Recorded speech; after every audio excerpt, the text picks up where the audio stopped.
Incremental greetings, this is Incremental, also known as William Palace.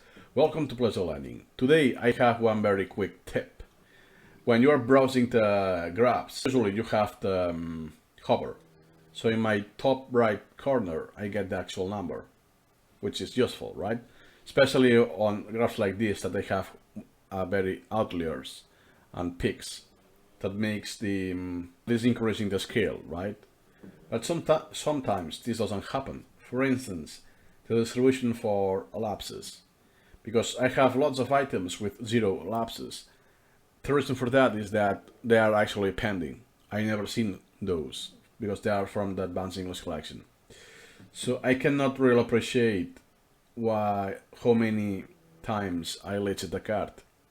Because as you can see here, I don't have the hover. It doesn't tell me the count actually.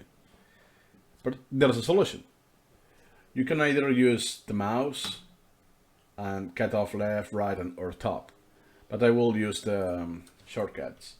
So you can see now I have 45,000, but I can be decreasing the scale, only focusing on the lower levels.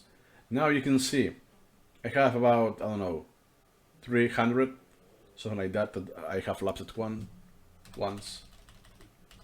So even if I don't get the exact amount, I can at least estimate more conveniently. For instance, I have lapsed about 100 cards twice. Yeah, almost spot on, 100. Half of them, actually I've lapsed once again, 3 times. Even 4, I think that will be like 20 cards and so on. So then I also noticed that I lapsed at least one card 8 times. And everything else is empty, yeah. No card I failed that many times.